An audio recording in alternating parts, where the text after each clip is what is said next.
Bonjour, commissaire Abdul Aziz Sarr, directeur des opérations électorales.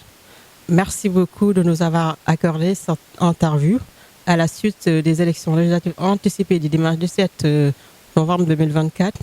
Bon, ceci dit, vous êtes en tout cas le cœur battant même de ce système.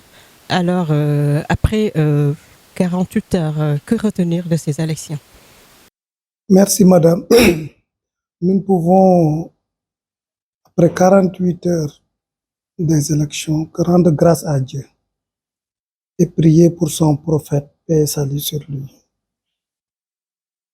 Comme je le disais partout, ce n'était pas évident, mais par la grâce de Dieu, tout s'est bien déroulé.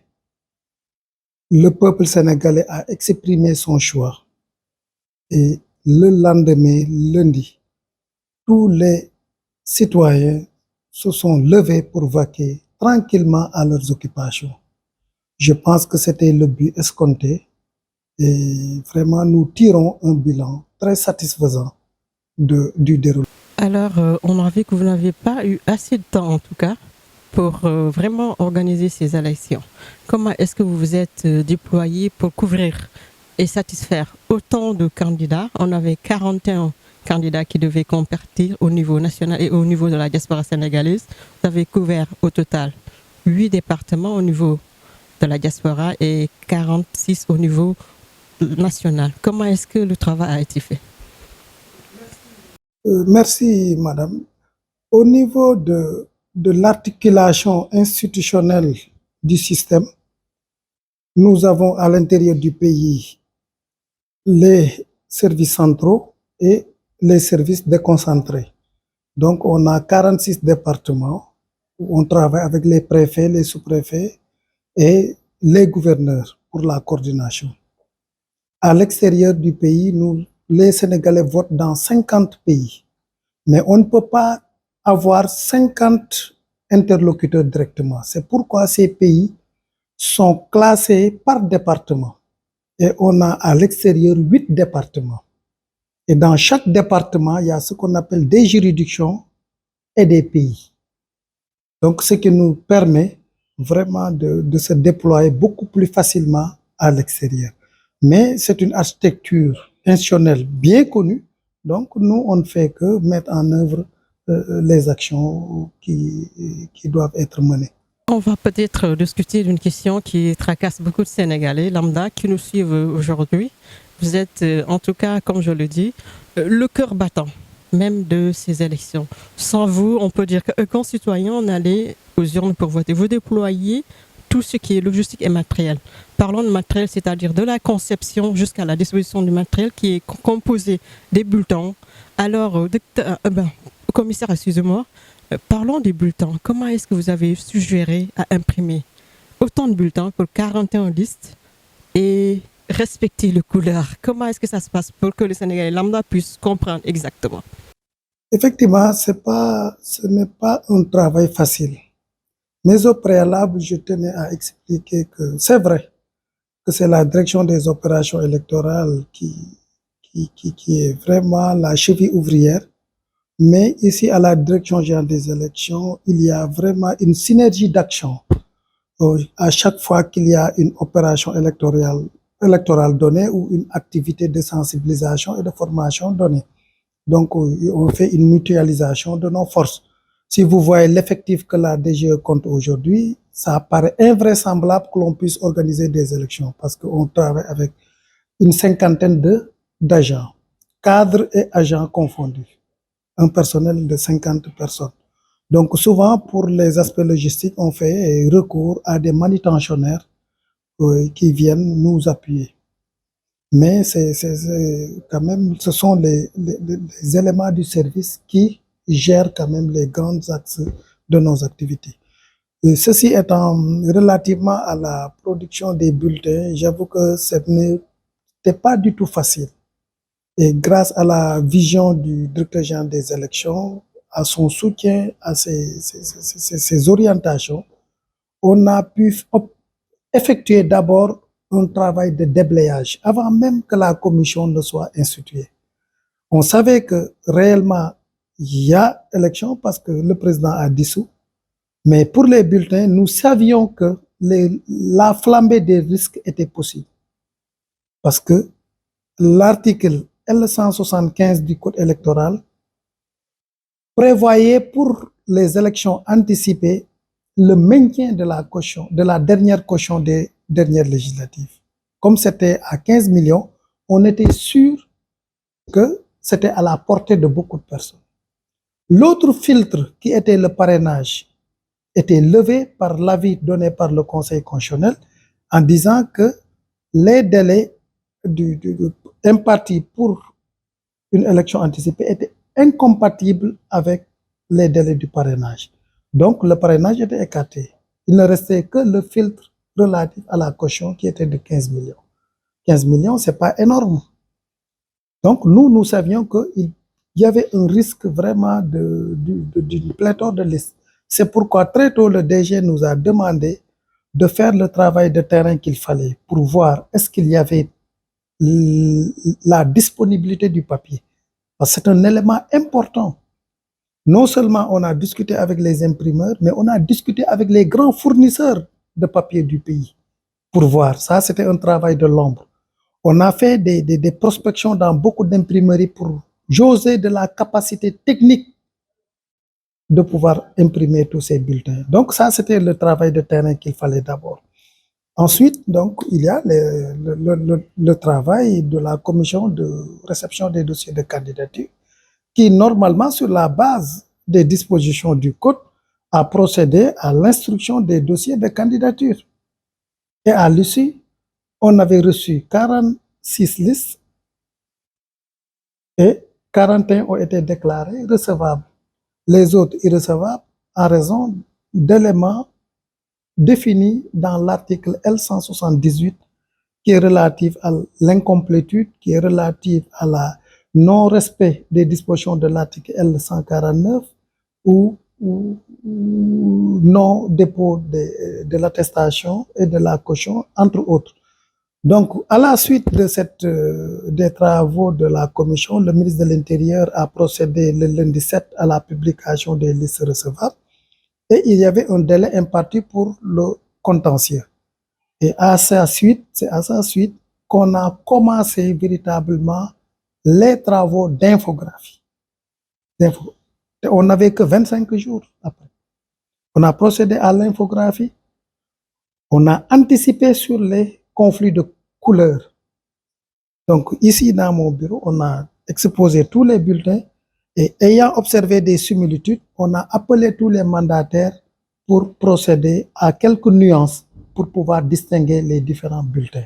Et à ce sujet, je tiens à remercier du fond du cœur tous les mandataires des listes de candidats pour leur compréhension et vraiment pour leur coopération. Ils ont coopéré parfaitement avec nous. Donc, juste après cette phase de règlement des problèmes de couleur, on a signé les BAT, les bons à tirer, entre le mandataire et nous pour attester que le spécimen de bulletin est bon. Et après, nous aussi, on a signé des BAT avec les imprimeurs pour qu'ils nous produisent 8500 bulletins, mais conformes au spécimen qu'on a signé avec eux. Et c'est le 10 novembre qu'on a commencé quand même ce travail. Non, je me suis trompé, le 10 octobre.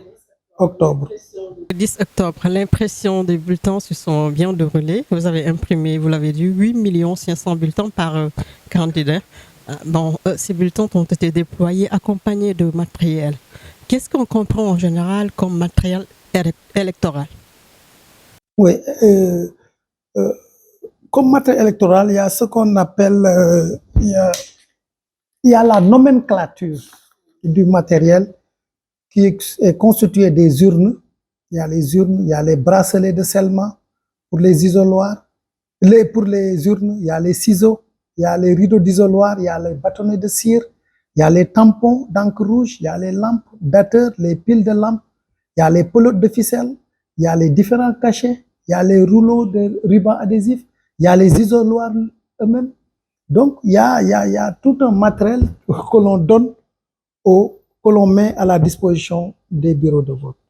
Il y a également les bulletins et documents qui ne sont pas considérés comme du matériel, mais des documents donc, électoraux.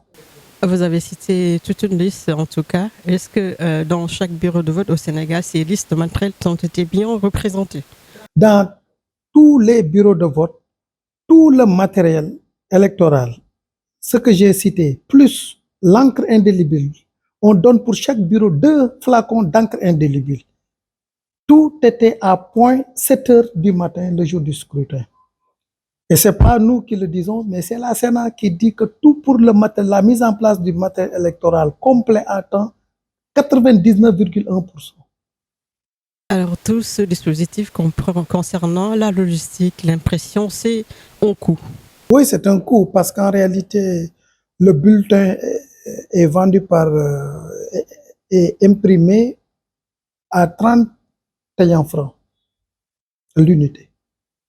Calculé 8 500 000 bulletins par candidat, plus 21 millions de frais supplémentaires de documents électoraux pris en charge par l'État pour chaque candidat. Si on les met ensemble, l'État imprime pour chaque candidat 284 500 000 francs pour chaque candidat. 284 500 000. Donc, pour les 41 listes, ça fait 11 664 300, je pense. Vous pouvez faire le cas. Alors, on doit revoir en tout cas un peu la contribution des candidats qui ont donné juste que 15 millions, c'est très peu. Moi, je pense que c'est pas cette contribution même qu'on va revoir qui est importante. Mais moi, je pense qu'il faut qu'on revoie le bulletin, le format du bulletin. Parce que pour cette année, à un certain moment, c'est une partie de la société civile avait proposé à ce qu'on diminue le format pour le conformer au bulletin de l'élection présidentielle. Parce que ce qui est important, c'est que sur le bulletin, qu'il figure la tête de liste, la couleur et les symboles du parti. Mais la liste des personnes, pour moi, n'est pas importante. Cette liste n'est importante qu'au niveau du ministère de l'Intérieur pour la publication et au niveau du Conseil constitutionnel qui va procéder à la proclamation des résultats. Mais le jour du scrutin, quel électeur va entrer dans le bureau pour regarder la liste des électeurs? Vous savez qu'on n'a pas le temps. Et la fonction du bulletin n'est pas cela. La fonction du bulletin, c'est d'aider l'électeur à faire son choix, simplement. Donc, je pense que le format, la diminution du format peut être salutaire. Parce que pour cette année, si on diminuait le format, on allait faire une économie de plus de 8 milliards de francs CFA. Mais une partie de la classe politique avait refusé. Et comme il y a les dispositions du protocole additionnel de la CEDEAO qui dit qu'à 6 mois des élections, aucune réforme ne peut être envisagée s'il n'a pas l'adhésion du consensus d'une large partie de la classe politique. Bon, l'État a voulu se conformer et laisser tomber pour respecter les dispositions classiques.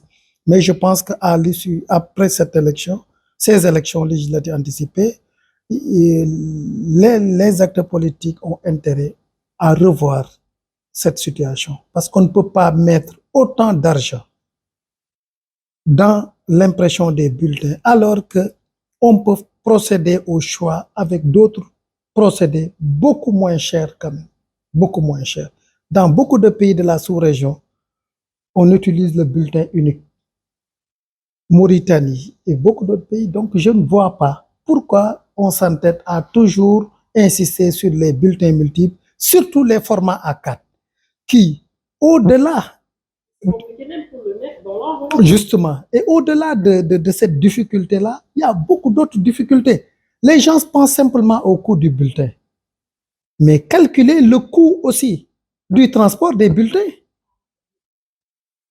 Parce que le coût va tripler par rapport au bulletin de la présidentielle. Parce que les papiers A4 mais sont extrêmement lourds. Donc, il y a le coût du transport, il y a le poids du travail. Et puis, vraiment, je pense qu'on doit aller vers des bulletins beaucoup plus petits ou bien le bulletin unique. Moi, je pense que le peuple sénégalais est assez mature pour pouvoir quand même opérer un choix. Parce qu'il est plus facile de regarder un bulletin où il y a tout toutes les photos de candidats, leur couleur, que de passer quand même tout un tour pour voir les bulletins parce qu'on peut facilement se confondre, se perdre. Justement. Moi, je pense qu'on a intérêt à aller vers le bulletin unique.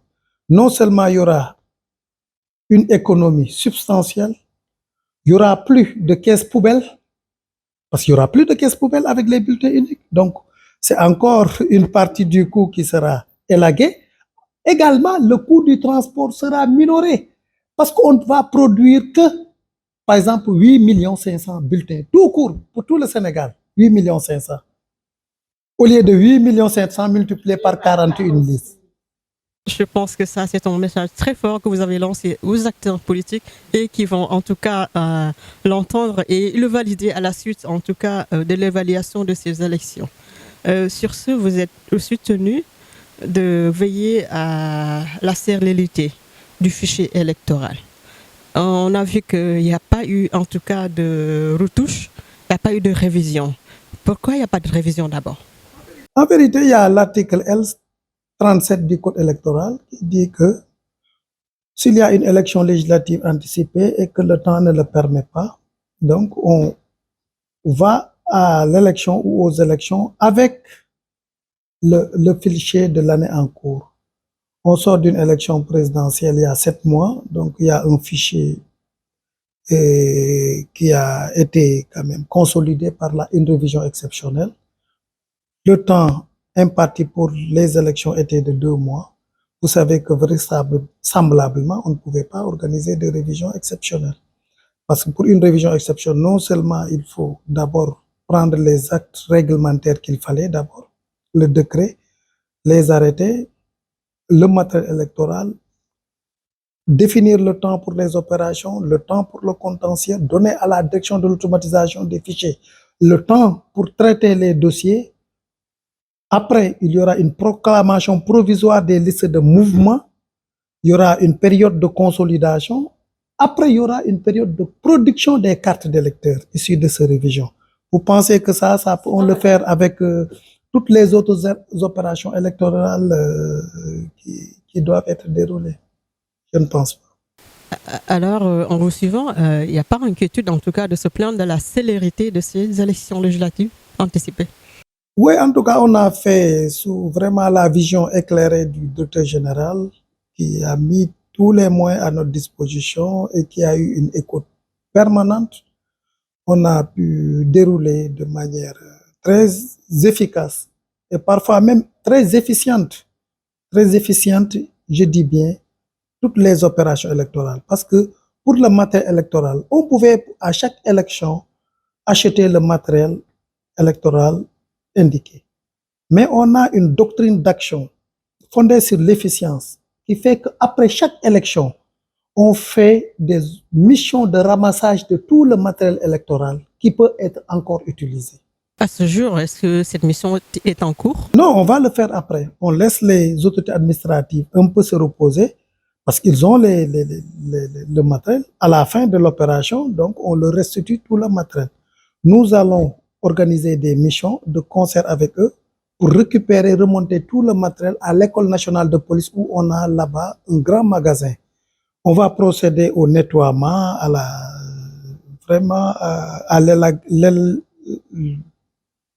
on élague tout ce qui est quand même destruction, matériel détruit et tout, et le reste est conditionné et gardé.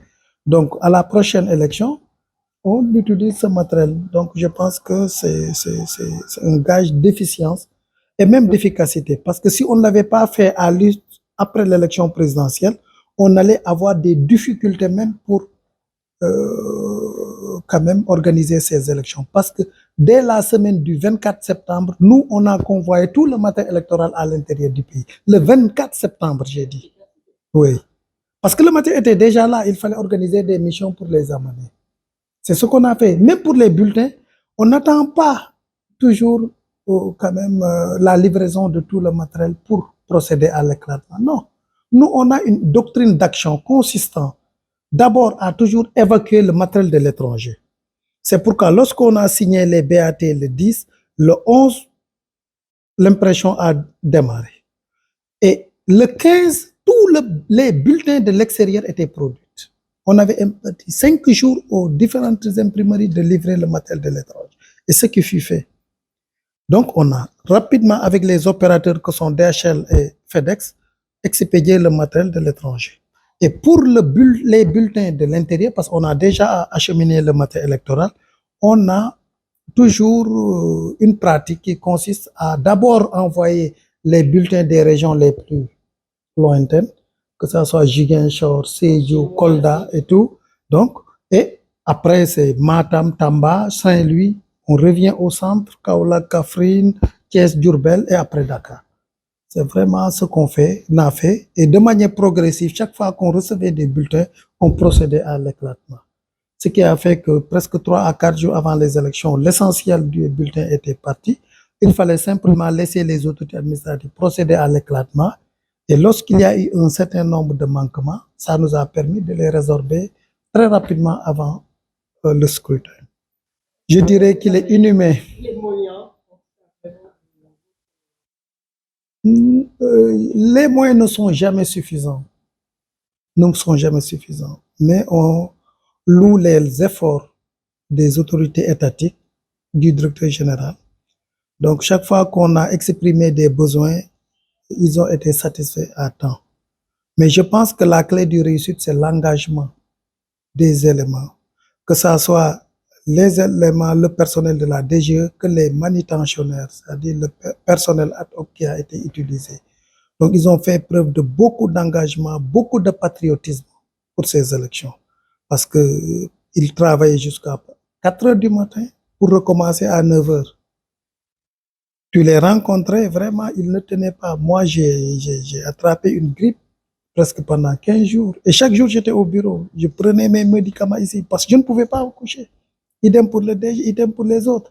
Parce que je savais qu'il y avait une épidémie de grippe ces derniers temps, mais ça ne nous a pas empêché de tout faire pour rester debout afin d'assumer notre mission. Parce que comme je le dis souvent, l'organisation parfaite d'une élection est un gage de stabilité et de paix. Directeur, on vous remercie pour cet éclairage apporté aux Sénégalais lambda qui nous suivent, en tout cas qui attendaient vraiment vos réactions, parce que beaucoup de gens ne comprenaient pas exactement le rôle dont vous assurez pour l'organisation des élections. On vous remercie de la disponibilité. Merci beaucoup, merci. Il n'y a pas d'autre message que de remerciement. On vous remercie déjà de faire tous ces efforts pour informer et puis juste et vrai. Et nous tenons aussi à remercier les autorités étatiques qui ont mis les moyens qu'il fallait pour l'organisation de ces élections. Mais aussi, au-delà des moyens, leur disponibilité, parce qu'il y a des actes réglementaires, que ce soit des décrets ou arrêtés, qu'on ne pouvait pas nous signer. Donc, c'est l'autorité qui devait signer cela, que ce soit le président de la République ou le ministre de l'Intérieur. Et tous ces actes ont été signés à temps.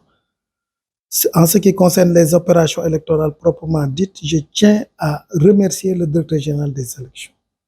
Je l'ai dit tantôt, qui a été très réactif, qui a mis les moyens à notre disposition, qui n'a pas lésiné sur les moyens et qui a été vraiment d'une écoute très attentive à tout. Très honnêtement, je le dis avec beaucoup de sincérité aussi. Chaque fois que je lui faisais une proposition, c'était vraiment validé. Donc, je pense que c'est le lieu de le remercier pour sa confiance. Je tiens également à remercier tous nos collaborateurs, donc le directeur des finances, la direction de la formation et de la communication qui a travaillé en parfaite synergie avec nous et le personnel de la direction des opérations électorales pour leur engagement, parce que n'était pas évident. Et comme je l'ai dit, vraiment, ils ont travaillé tambour battant, presque durant tout le temps, jusqu'au jour des élections. Parce que même nous, 48 heures avant les élections, tout le personnel est consigné.